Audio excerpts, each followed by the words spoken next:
Que Deus continue te abençoando em nome de Jesus. Amém.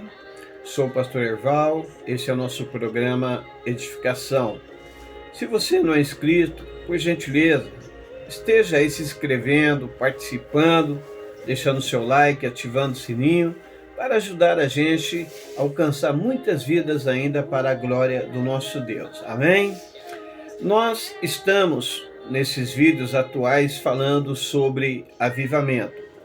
E um deles, onde nós vemos assim isso tipificado, é ali no livro de Juízes, aonde eu quero hoje mais exatamente no capítulo 16, no final da história de Sansão aqui na terra.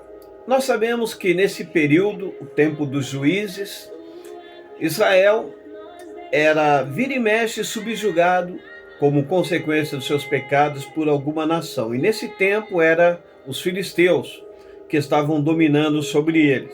E aí eles reclamavam a Deus e Deus levantava um libertador, como assim foram os outros, anteriores e posteriores a Sansão. E aqui no tempo em que Sansão foi levantado por Deus, de uma forma diferenciada de todos, em todos os tempos bíblicos, porque foi dado a ele uma força física humana descomunal. É provável que ele tinha a força mais de 1000 homens, porque numa das suas batalhas contra os filisteus, ele abateu mais, ali aproximadamente 1000 homens, né? Só não abateu mais porque eles correram, fugiram. Então a força dele era algo assim descomunal. No entanto, era um homem que tinha uma fraqueza sexual.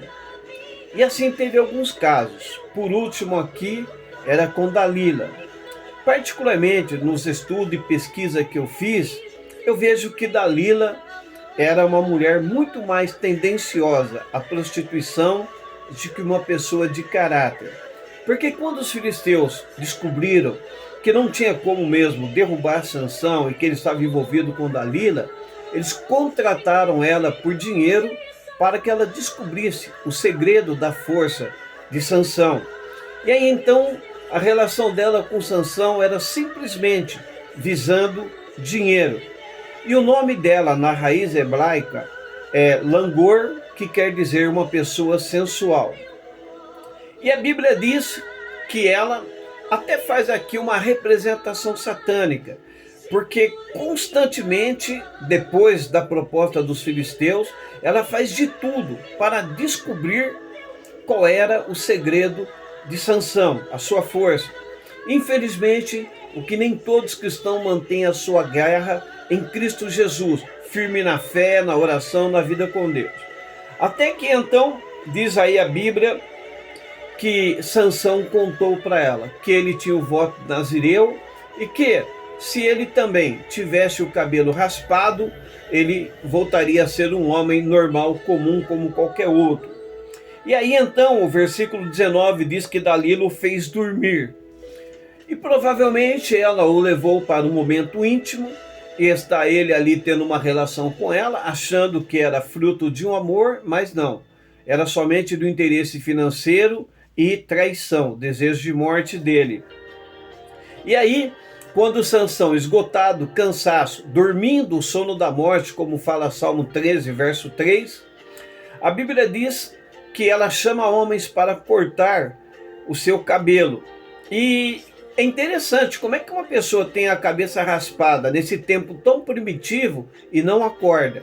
Literalmente era esse o sono, realmente o sono da morte. E aí, depois de raspada a cabeça de Sansão, ela grita e diz: Sansão, os filisteus estão vindo aí contra ti. Aí ele acorda e diz: olha, eu vou me levantar, vou para cima deles, como sempre fui, e vou vencê-los novamente. O interessante que o texto diz aí no versículo 20 é que ele não sabia que o Espírito de Deus já tinha saído da vida dele. Isso é uma coisa séria. Quantos acham que são, mas não são? Que têm, mas não têm mais a presença de Deus na vida deles.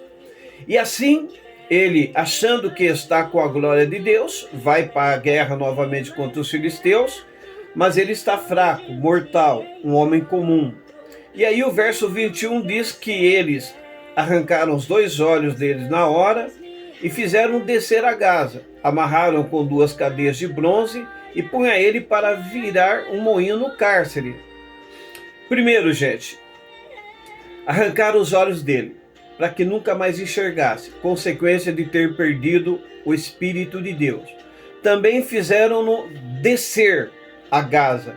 Descer quer dizer, ele nunca tinha descido na história dele quando ele estava cheio do poder de Deus.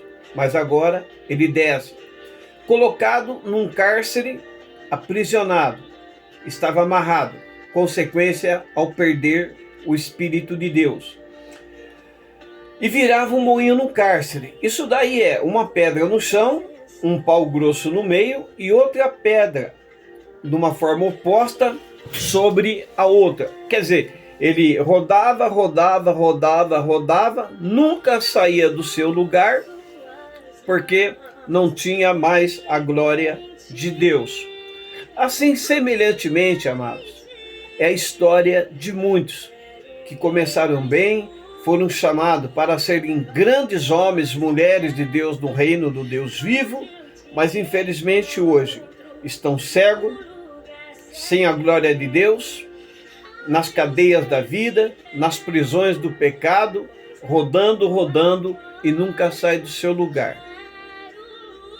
Mas a Bíblia diz, amados, que lá, quando ele foi levado para ser mais humilhado ainda no templo de Dagon, a Bíblia diz que ele clamou ao Senhor. E a Bíblia diz que Deus ouviu o seu clamor e ele foi renovado, ele foi restaurado, ele foi vivificado. Ou seja, a glória de Deus, a unção, o poder do Espírito de Deus voltou na vida dele.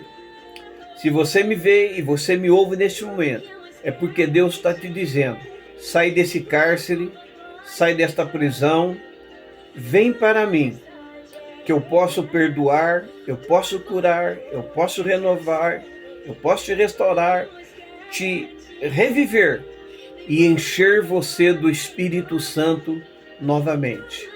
Amém? E para nós, irmãos, o poder e a força que nós precisamos nesta vida é o poder de Deus. A Bíblia diz que não é mais por força e violência, mas pelo Espírito do Senhor. E para vencer o pecado, vencer a morte, vencer o inferno, vencer o mundo, somente pelo Espírito de Deus. Que Deus traga um grande mover, um grande avivamento sobre a sua vida e te abençoe grandiosamente e que você seja cheio do Espírito de Deus, em nome de Jesus, hoje e sempre. Forte abraço e até o nosso próximo vídeo.